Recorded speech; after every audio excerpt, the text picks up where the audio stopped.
Hey, it's me, Dr. Amy, back for another Tuesday tip.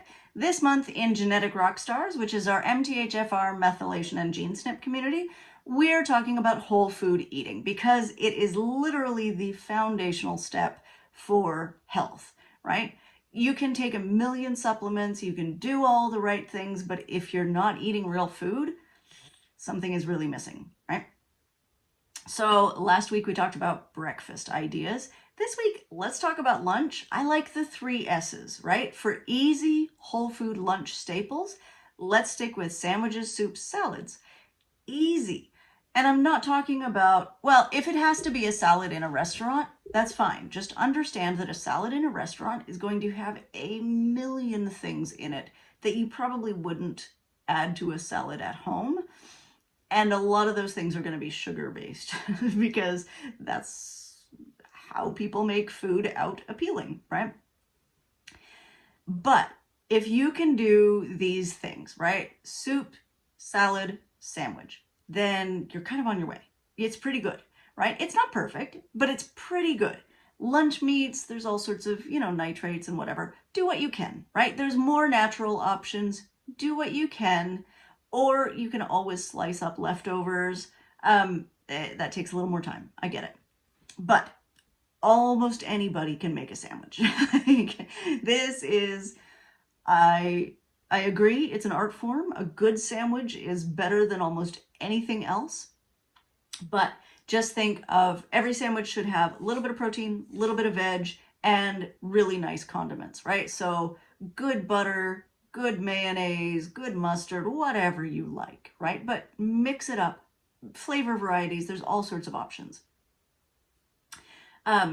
It doesn't have to be a meat sandwich, right? Your protein can be non-animal protein. That's fine, right? I am a huge fan of hummus sandwiches. Oh my God, they're so good, right? Hummus, a little bit of like thin sliced tomato, lettuce, nice and crispy. Delish. So good. Bread is, of course, there's, varying degrees of bread as well. If you can get organic, that's great. And it's less likely to be fortified, which is a concern when you have gene SNPs because some of the synthetic vitamins that they use to fortify food are really not great. So if you can get organic bread, that's amazing. If you can't, just get the best one you can, right? Look for higher fiber, higher protein. But make a sandwich, right? Take a sandwich for lunch instead of going to a restaurant, instead of eating out. It doesn't require a lot of cooking at home or cooking utensils or anything like that. You can literally just toss it together, take it with. You're good. Soups do require more cooking if you're making them from scratch, but there are a lot of really nice soup options now that are a little bit closer to what you might make at home. So you can buy soup in like a carton or a jar. Canned soup is, marginal. Dry packed soup, even more marginal, but still maybe better than,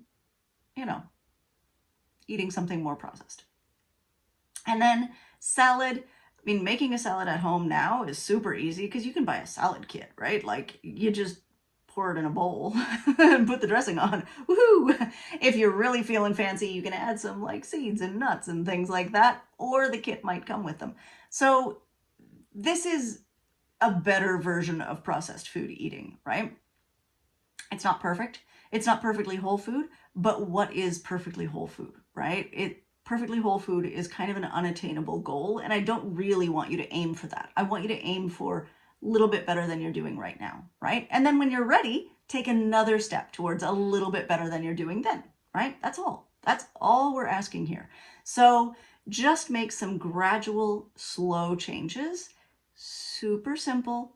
Don't make it overwhelming. Just do one thing at a time, right? Okay, Tuesday tip. See you next week, guys.